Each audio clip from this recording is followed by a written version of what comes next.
ವಚನ ವಾಚನ ಶಿಲೆಯೊಳಗಣ ಪಾವಕನಂತೆ ಉದಕದೊಳಗಣ ಪ್ರತಿಬಿಂಬದಂತೆ. ಶಿಲೆಯೊಳಗಣ ಪಾವಕನಂತೆ ಉದಕದೊಳಗಣ ಪ್ರತಿಬಿಂಬದಂತೆ, ಬೀಜದೊಳಗಣ ವೃಕ್ಷದಂತೆ ಶಬ್ದದೊಳಗಣ ನಿಶಬ್ದದಂತೆ ಗುಹೇಶ್ವರ ನಿಮ್ಮ ಶರಣ ಸಂಬಂಧ. ಶಿಲೆಯೊಳಗಣ ಪಾವಕನಂತೆ ಉದಕದೊಳಗಣ ಪ್ರತಿಬಿಂಬದಂತೆ, ಬೀಜದೊಳಗಣ ವೃಕ್ಷದಂತೆ ಶಬ್ದದೊಳಗಣ ನಿಶಬ್ದದಂತೆ ಗುಹೇಶ್ವರ ನಿಮ್ಮ ಶರಣ ಸಂಬಂಧ. ಭಾವಾರ್ಥ: ವಚನಗಳು ಸರಳವಾದ ಸಹಜವಾದ ಈ ಸೃಷ್ಟಿಯಲ್ಲಿ ತೋರಿ ಬರುವಂತಹ ಕೆಲವೊಂದು ಉಪಮೆಗಳನ್ನು ತೆಗೆದುಕೊಂಡೇ ನಮಗೆ ಅರ್ಥ ಮಾಡಿಸುವಂತಹ ಕಾರ್ಯವನ್ನು ಮಾಡ್ತಾ ಇದ್ದೇವೆ. ಶರಣರು ಇದರಲ್ಲಿ ಬಹಳ ಬುದ್ಧಿವಂತರು. ಲೌಕಿಕವನ್ನು ಪಾರಮಾರ್ಥಿಕವನ್ನು ಎರಡನ್ನೂ ಜೊತೆಗೆ ಸಾಧಿಸುತ್ತಾ ಇದ್ದಾಗಲೇ ಮುಕ್ತಿಯನ್ನು ಅಂದರೆ ಜೀವನ್ಮುಕ್ತಿಯನ್ನು ಪಡೆದಿರುವಂತಹ ಒಬ್ಬ ಮಹಾನ್ ಶಕ್ತಿ ಶರಣ. ಅಂತಹ ಶರಣರು ಈ ವಚನಗಳನ್ನು ನಮಗೆ ತಿಳಿಸಿ ಹೇಳ್ತಾ ಈ ಜಗತ್ತನ್ನು, ಈ ಸೃಷ್ಟಿಯನ್ನು, ಪರಮಾತ್ಮನ ಶಕ್ತಿಯನ್ನು, ಇರುವಿಕೆಯನ್ನು, ಜೀವಿಗಳ ಕಾರ್ಯವನ್ನು ಎಲ್ಲವನ್ನೂ ನಮಗೆ ಎಷ್ಟು ಸಹಜವಾಗಿ ತಿಳಿಸುತ್ತಾ ಬರ್ತಾರೆ. ಇದನ್ನು ನಾವು ಅರ್ಥ ಮಾಡಿಕೊಂಡ್ರೆ ನಿಜಕ್ಕೂ ನಮ್ಮ ಇರುವಿಕೆ ನಮಗೆ ಅಂದರೆ ತನ್ನ ತಾನು ಅರಿಯುವಂತಹ ಸ್ಥಿತಿಯನ್ನು ನಾವು ಎಷ್ಟು ಸುಲಭವಾಗಿ ತಿಳಿದುಕೊಳ್ಳಬಹುದು. ನೋಡಿ, ಅಲ್ಲಮ ಪ್ರಭುದೇವರು ಶೂನ್ಯಪೀಠದ ಪ್ರಥಮ ಅಧಿಕಾರಿ. ಅಲ್ಲಮ ಪ್ರಭುದೇವರು ಮಹಾನ್ ಜ್ಞಾನಿಗಳು. ಜ್ಞಾನದ ಮೇರು ಪರ್ವತವೇ ಪ್ರಭುದೇವರು ಎಂದು ಎಲ್ಲ ಮಹಾತ್ಮರ ಅಭಿಪ್ರಾಯದಲ್ಲಿ ನಾವು ಗಮನಿಸಬಹುದು. ಅವರ ಆ ಜ್ಞಾನ ವಚನದ ಮೂಲಕವಾಗಿ ವ್ಯಕ್ತವಾಗಿರುವುದನ್ನು ನಾವಿಲ್ಲಿ ಗಮನಿಸಬಹುದು. ಅಂತಹ ಪ್ರಭುದೇವರ ಕೆಲವು ವಚನದ ವಿಚಾರಗಳನ್ನು ನಾವಿಲ್ಲಿ ಗಮನಿಸೋಣ. ಅವರು ಪಿಂಡಸ್ಥಳದಲ್ಲಿ ಹೇಳಿರುವಂತಹ ಈ ಒಂದು ವಚನ ಬಹಳ ಅರ್ಥಗರ್ಭಿತವಾಗಿದೆ. ಅದನ್ನೇ ನಾನಿಲ್ಲಿ ತಿಳಿಸ್ಲಿಕ್ಕೆ ಪ್ರಯತ್ನ ಪಡ್ತಾ ಇದ್ದೇನೆ. ಶಿಲೆಯೊಳಗಣ ಪಾವಕನಂತೆ ಉದಕದೊಳಗಣ ಪ್ರತಿಬಿಂಬದಂತೆ, ಬೀಜದೊಳಗಣ ವೃಕ್ಷದಂತೆ ಶಬ್ದದೊಳಗಣ ನಿಶಬ್ದದಂತೆ ಗುಹೇಶ್ವರ ನಿಮ್ಮ ಶರಣ ಸಂಬಂಧ. ಗುಹೇಶ್ವರ ನಿಮ್ಮ ಶರಣ ಸಂಬಂಧ. ಭಾವದಲ್ಲಿ ನಾವಿಲ್ಲಿ ಗಮನಿಸಿದರೆ ನೋಡಿ, ನಮ್ಮ ಕಣ್ಣಿಗೆ ಕಾಣ್ತಾ ಇರುವಂತಹ ಶಿಲೆ ಏನಿದೆ, ಕಲ್ಲೇನಿದೆ, ಅಲ್ಲಿ ಅಗ್ನಿ ಇದೆ. ಕಲ್ಲೊಳಗೆ ಕಲ್ಲು ಕುಟ್ಟಿದರೆ ಬೆಂಕಿ ಬರ್ತದೆ, ಕಿಡಿ ಕಾಣ್ತದೆ. ಆದರೆ ಇದು ಅವ್ಯಕ್ತವಾಗಿದೆ, ಅದು ತೋರೋದಿಲ್ಲ. ಕುಟ್ಟಿದಾಗ ಮಾತ್ರ ಅದರಿಂದ ಬರುವಂತಹ ಶಾಖವನ್ನು ನಾವು ಬೆಳಕನ್ನು ಗಮನಿಸಬಹುದು. ಹಾಗೆ ಶಿಲೆಯೊಳಗೆ ಅಗ್ನಿ ಇದೆ, ಆದರೆ ಅದು ಅದೃಶ್ಯವಾಗಿ ಇದೆ. ಅದೇ ರೀತಿ ಜಲದಲ್ಲಿ, ನೀರಿನಲ್ಲಿ ನಾವು ನೋಡ್ತಾ ಹೋದರೆ ನಮ್ಮ ಪ್ರತಿಬಿಂಬ ಕಾಣ್ತದೆ, ಆದರೆ ಕೈಗೆ ಸಿಗೋದಿಲ್ಲ. ಅದು ನೋಡಿದಾಗ ಮಾತ್ರ ಕಾಣ್ತದೆ. ಅಲಿಪ್ತವಾಗಿದೆ, ಅದು ಕೈಗೆ ಸಿಗೋದಿಲ್ಲ. ಜೊತೆಗೆ ಅಲ್ಲೇನಾದರೂ ಕೊಳೆ ಕಸರು ನೀರಿನೊಳಗೆ ಏನೇ ಇದ್ದರೂ ಅದಕ್ಕೆ ಕಾರಣನೇ ಆಗೋದಿಲ್ಲ. ಹಾಗೆ ಅಷ್ಟು ಅವ್ಯಕ್ತವಾಗಿರುವಂತಹ ಆ ಒಂದು ಪ್ರತಿಬಿಂಬವನ್ನು ನಾವಿಲ್ಲಿ ಗಮನಿಸ್ಬೋದಲ್ವಾ. ನೋಡಿ, ಅದೇ ರೀತಿಯಾಗಿ ಇನ್ನೊಂದು ಉದಾಹರಣೆ ಕೊಡ್ತಾ ಇದ್ದಾರೆ. ಬೀಜದೊಳಗೆ ವೃಕ್ಷವಿದೆ, ವೃಕ್ಷದೊಳಗೆ ಬೀಜವಿದೆ. ಎಷ್ಟು ಅವ್ಯಕ್ತವಾಗಿದೆ. ಆ ಪುಟ್ಟದಾದ ಬೀಜದಲ್ಲಿ ದೊಡ್ಡದಾದ ವೃಕ್ಷ ಅಡಕವಾಗಿದೆ. ಹೇಗೆ ಇದು ಸಾಧ್ಯ? ಇದು ಆಶ್ಚರ್ಯ ಅಲ್ವೇ? ಅದೇ ರೀತಿ ಶಬ್ದದೊಳಗೆ ನಿಶಬ್ದವಿದೆ, ಶಬ್ದದೊಳಗೆ ನಿಶಬ್ದ. ನಾವು ಶಬ್ದವನ್ನು ಅಂದರೆ ನಮ್ಮ ಮಾತಿನ ಮೂಲಕ, ಹಾಡಿನ ಮೂಲಕ ಅಥವಾ ಇನ್ನೂ ಏನಾದರೂ ಕೆಲವೊಂದು ಇದ್ರ ಮೂಲಕ ಶಬ್ದವನ್ನು ಹೊರಗೆ ಹಾಕ್ತೇವೆ. ಆದರೆ ಅಲ್ಲಿ ಹಿಂದೆ ನಿಶಬ್ದವಿದೆ, ಅಗಾಧವಾದ ನಿಶಬ್ದವಿದೆ, ಅಗಾಧವಾದ ಬಯಲಿದೆ. ಆದರೆ ಅದಕ್ಕೇನೂ ಆಗೋದಿಲ್ಲ. ಇಲ್ಲಿ ಬರುವಂತಹ ಕೆಲವೊಂದು ವಿಚಾರಗಳು ಆ ನಿಶಬ್ದಕ್ಕೆ ಏನು ತೊಂದರೆ ಕೊಡೋದಿಲ್ಲ. ಹಾಗೆ ಅಭೇದ್ಯವಾಗಿದೆ ಅದು. ಅದರಂತೆ ಶರಣನಲ್ಲೂ ಸಹ ಸಕಲ ಜೀವಜಂತುಗಳಲ್ಲಿ ಅತ್ಯಂತ ವಿಸ್ತಾರವಾದಂತಹ ವಿಶ್ವದಲ್ಲಿ ಪರಶಿವ ಇದ್ದಾನೆ. ಈ ದೇಹದಲ್ಲಿ ಚೈತನ್ಯ ಇದೆ, ಅವನೇ ದೇವರು, ಎಲ್ಲದರ ಆತ್ಮ ಅವನು ಅದೃಶ್ಯ, ಅಲಿಪ್ತ, ಅವ್ಯಕ್ತ, ಅಭೇದ್ಯ. ಅದೃಶ್ಯವಾಗಿದ್ದಾನೆ, ಕಣ್ಣಿಗೆ ಕಾಣೋದಿಲ್ಲ, ಆದರೆ ಅಲಿಪ್ತವಾಗಿದ್ದಾನೆ, ಜೊತೆಗೆ ಅವ್ಯಕ್ತವಾಗಿದ್ದಾನೆ. ಪರಮಾತ್ಮ ವ್ಯಕ್ತ ಆಗೋದೆಲ್ಲಿ? ಶರಣನ ಹೃದಯದಲ್ಲಿ ವ್ಯಕ್ತ ಆಗೋದು. ಅಭೇದ್ಯ, ಯಾವುದೇ ಭೇದವಿಲ್ಲದೆ ಅಭೇದ್ಯವಾಗಿದ್ದಾನೆ ಪರಮಾತ್ಮ. ಈ 4 ಗುಣಗಳು ಇಂದ್ರಿಯಗಳಿಗೆ ನಿಲ್ಕೋದಿಲ್ಲ. ಅಂದರೆ ಇಂದ್ರಿಯಗಳಿಗೆ ಅವನು ಕಾಣೋದಿಲ್ಲ. ಯಾವುದೇ ವಸ್ತುವಿನಿಂದಲೂ ಸಹ ಅವನು ಲಿಪ್ತನಾಗಿದ್ದಾನೆ. ಹಾಗೆ ಗುಣಗಳಾಗಲಿ ಕ್ರಿಯೆಗಳಾಗಲಿ ಅವನಲ್ಲಿ ಇಲ್ಲವಾಗಿ ಅವನು ಸದೈವ ಅವ್ಯಕ್ತ. ಅಷ್ಟೇ ಏಕೆ, ಅವನ ನಿಲುವನ್ನು ಭೇದಿಸುವ ಶಕ್ತಿ ಯಾವ ಶಾಸ್ತ್ರಗಳಿಗೂ ಶಬ್ದಗಳಿಗೂ ಇಲ್ಲ. ಅವನು ಮನ ಬುದ್ಧಿಗಳನ್ನು ಸಹ ಮೀರಿದಂತಹ ಒಂದು ಪ್ರಶಾಂತವಾದ ತತ್ವವೇ ಪರಮಾತ್ಮ. ಅಂತಹ ಪರಮಾತ್ಮನ ಇರುವನ್ನು ಈ ವಚನದಲ್ಲಿ 3 ಸಾಲಿನ ವಚನದಲ್ಲಿ ಎಷ್ಟು ಸುಂದರವಾಗಿ ಅಲ್ಲಿ ನಮ್ಮ ಪ್ರಭುದೇವರು ನಮಗೆ ತಿಳಿಸಿಕೊಡ್ತಾ ಇದ್ದಾರೆ ನೋಡಿ. ಶಿಲೆಯೊಳಗಣ ಪಾವಕ, ಮತ್ತೊಂದು ಸಲ ನಾವು ನೆನಪು ಮಾಡ್ಕೊಳ್ಳೋದಾದರೆ, ಶಿಲೆಯೊಳಗಣ ಪಾವಕನಂತೆ ಪರಮಾತ್ಮ ಇದ್ದಾನೆ. ಶಿಲೆಯಲ್ಲಿ ಅಗ್ನಿ ಅಡಗಿದೆ, ಗೂಢವಾಗಿದೆ. ಮಹತ್ಪಿಂಡನಾದಂತಹ ಚಿದಗ್ನಿ ರೂಪನಾದಂತಹ ಪರಮಾತ್ಮನು ಜಡ ಜಗತ್ತಿನಲ್ಲೂ ಸಹ ಹೀಗೆ ಗೂಢವಾಗಿ ನೆಲೆಸಿದ್ದಾನೆ. ಅಂದರೆ ಎಲ್ಲ ಕಡೆಗೂ ಇದ್ದಾನೆ, ಸರ್ವಾಂತರ್ಯಾಮಿಯಾಗಿದ್ದಾನೆ ಪರಮಾತ್ಮ. ಆದರೆ ಶಿಲೆಯೊಳಗಣೆ ಹೇಗೆ ಪಾವಕ ಇದೆ, ಅವ್ಯಕ್ತವಾಗಿದೆ, ಹಾಗೆ ಪರಮಾತ್ಮನು ಈ ಜಗತ್ತಿನಲ್ಲಿ ಅವ್ಯಕ್ತವಾಗಿ ನೆಲೆಸಿದ್ದಾನೆ. ಉದಕದೊಳಗಣ ಪ್ರತಿಬಿಂಬದಂತೆ ಜಲದಲ್ಲಿ ಪ್ರತಿಬಿಂಬವಿದೆ, ಆದರೆ ಆ ಜಲದ ಯಾವ ಗುಣದೋಷಗಳು ಆ ಪ್ರತಿಬಿಂಬಕ್ಕೆ ಅಂಟೋದಿಲ್ಲ, ಅದು ನಿರ್ಲಿಪ್ತ. ಹಾಗೆ ಚಲನಶೀಲವಾದಂತಹ ಪ್ರಪಂಚದಲ್ಲಿ ಬೆಳಗ್ಗೆ ಏಳುತ್ತದಂಗೆ ನೋಡ್ತೇವೆ, ಈ ಪ್ರಪಂಚ ಚಲನಶೀಲವಾಗಿದೆ. ಪರಮಾತ್ಮನೂ ಸಹ ಆ ಜೀವಿಗಳ ರೂಪದಲ್ಲಿ ಚಲನಶೀಲವಾಗಿದ್ದಾನೆ ವಿನಃ ಅವನೊಬ್ಬನೆಯಲ್ಲಿ ಸಂಚಾರ ಮಾಡೋದಿಲ್ಲ. ಜೀವಿಗಳ ಮೂಲಕವಾಗಿ ಆತ ತನ್ನ ಕೆಲಸವನ್ನು ಮಾಡ್ತಾನೆ. ಪ್ರಪಂಚದ ಯಾವ ಗುಣದೋಷಗಳು ಅವನಿಗೆ ಅಂಟವು. ಅವನು ಅಷ್ಟು ನಿರ್ಲಿಪ್ತ, ನಿಷ್ಪ್ರಪಂಚ. ಇಲ್ಲಿ ಮಾಡ್ತಾ ಇರುವಂತಹ ಬೇರೆ ಬೇರೆ ಕೆಟ್ಟ ಕಾರ್ಯಗಳು ಏನೇನೂ ಇದಾವಲ್ಲ, ಅವ್ಯಾವ ಅವನಿಗಂಟೋದಿಲ್ಲ.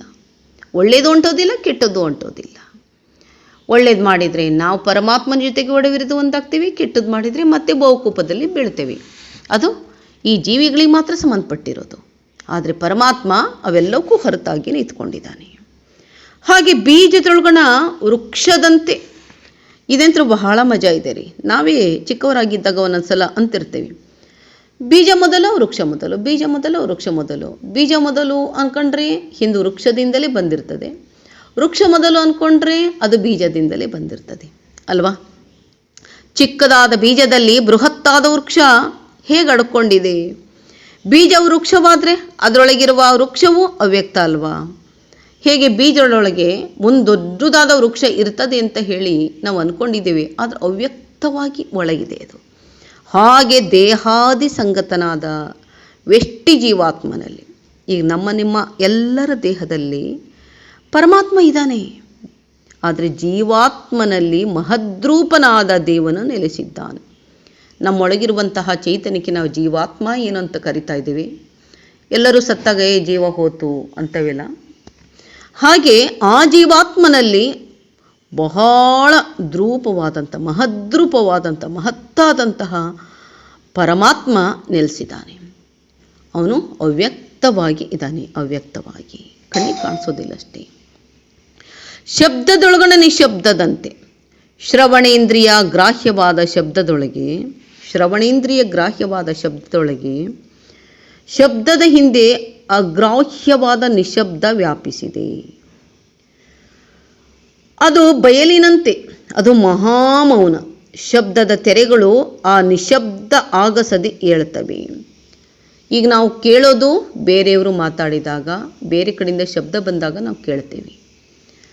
ಆ ಕೇಳೋದು ಎಲ್ಲಿಂದ ಬರ್ತದೆ? ಈ ಬಯಲಿನಿಂದಲೇ ಬರ್ತದೆ. ಅಥವಾ ನಾವು ಮಾತಾಡಿದ್ದು ಬೇರೆಯವರಿಗೆ ಕೇಳುತ್ತೆ, ಅದು ಸಹ ಬಯಲಿನ ಮೂಲಕವಾಗಿಯೇ ಹೋಗ್ತದೆ.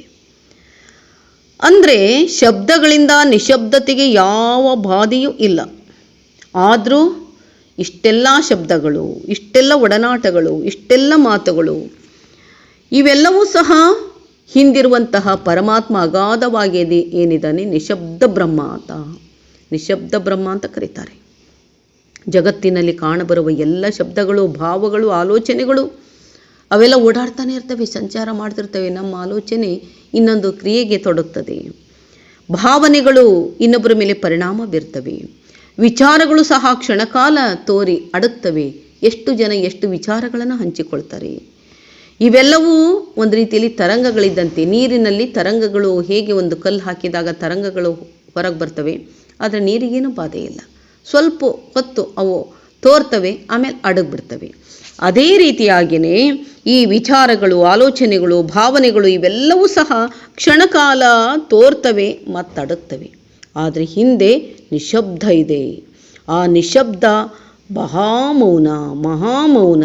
ಅದು ಪರಮಾತ್ಮನ ಮೌನ, ಅದು ಪರಮಾತ್ಮನ ಅಸ್ತಿತ್ವ. ಅವನು ಮಹಾಮೌನಿ. ಮಹಾಮೌನಿಯಾಗಿಯೇ ಎಲ್ಲವನ್ನು ನಡೆಸುವಂತಹ ಶಕ್ತಿ ಆತನಲ್ಲಿದೆ.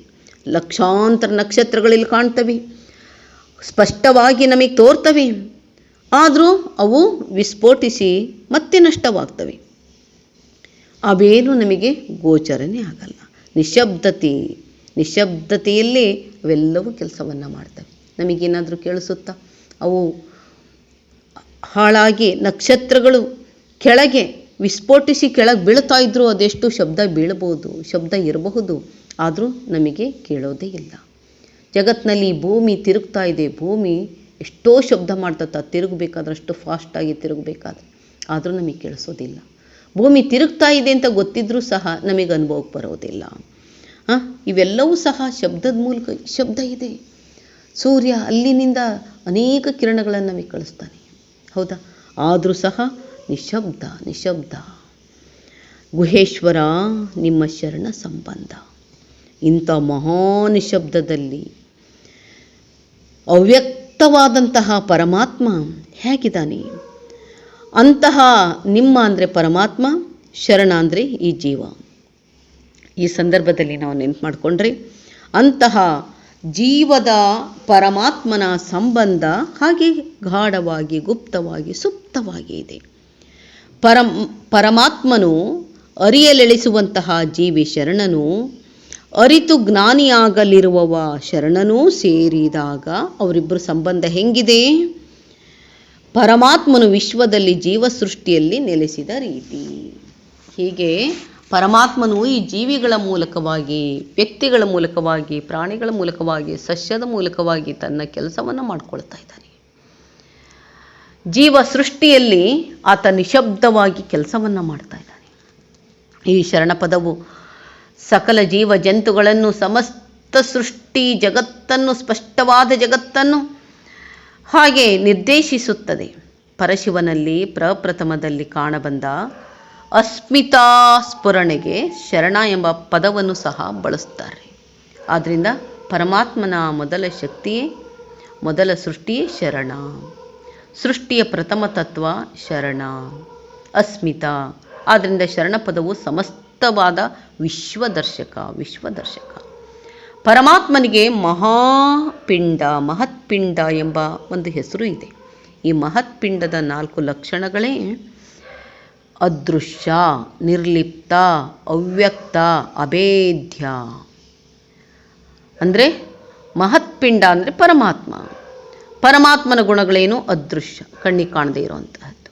ನಿರ್ಲಿಪ್ತ, ಯಾವುದಕ್ಕೂ ಒಳಗಾಗದೇ ಇರುವಂತೆ ನಿರ್ಲಿಪ್ತವಾಗಿರುವಂತಹ ಸ್ಥಿತಿ. ಅವ್ಯಕ್ತ, ವ್ಯಕ್ತನೇ ಆಗೋದಿಲ್ಲ, ಅವನು ನಿರಾಕಾರವಾಗಿದ್ದಾನೆ. ಅಭೇದ್ಯ, ಯಾವುದೇ ಭೇದ ಇಲ್ಲ, ಭಿನ್ನತೆ ಇಲ್ಲ. ಹೀಗೆ ಅಭೇದ್ಯವಾದಂತಹ ಸ್ಥಿತಿ ಪರಮಾತ್ಮನದು. ಈ ಕಾರಣವಾಗಿಯೇ ಪರಮಾತ್ಮನು ಜೀವಿಗಳ ಹೃದಯದಲ್ಲಿದ್ದರೂ ಸಹ ತನ್ನ ಕೆಲಸವನ್ನು ತಾನು ಮಾಡ್ತಾ ಇದ್ದಾನೆ. ಪರಮಾತ್ಮ ಇಂತಹ ಒಂದು ನಿರಾಕಾರ ಪರಮ ತತ್ವ ನಮ್ಮ ಪಿಂಡಸ್ಥಳದಲ್ಲಿ ಹೇಗಿದೆ, ಅದನ್ನು ಧ್ಯಾನದ ಮೂಲಕವಾಗಿ, ಲಿಂಗ ಧ್ಯಾನದ ಮೂಲಕವಾಗಿ, ಯೋಗದ ಮೂಲಕವಾಗಿ ತಿಳಿದುಕೊಂಡಾಗ ಮಾತ್ರ ನಮ್ಮ ಅನುಭವಕ್ಕೆ ಬರ್ತದೆ. ಶರಣನು ಇದ್ದಾಗಲೇ ಅನುಭವಿಸುತ್ತಾನೆ. ಆದ್ದರಿಂದ ನಿರ್ಲಿಪ್ತನಾಗಿರ್ತಾನೆ ಶರಣ. ಅವನು ಜೀವನ್ಮುಕ್ತ ಸ್ಥಿತಿಯನ್ನು ಪಡೆದುಕೊಳ್ಳುತ್ತಾನೆ. ಇದ್ದಾಗಲೇ ಆ ಪರಮಾತ್ಮನ ಅನುಭವವನ್ನು ಅರಿತು ತಾನು ಬದುಕ್ತಾನಲ್ಲ, ಇದ್ದರೂ ಇಲ್ಲದಂತೆ ಬದುಕ್ತಾನಲ್ಲ. ಅದಕ್ಕಾಗಿಯೇ ಶರಣನು ಸಹ ಜೀವನ್ಮುಕ್ತ. ಎಷ್ಟು ಸುಂದರವಾಗಿದೆ ನೋಡಿ ವಚನ. ಇಂತಿ ನಿಮ್ಮ ಆತ್ಮೀಯ ಮಾತೆ ಶರಣಾಂಬಿಕೆ.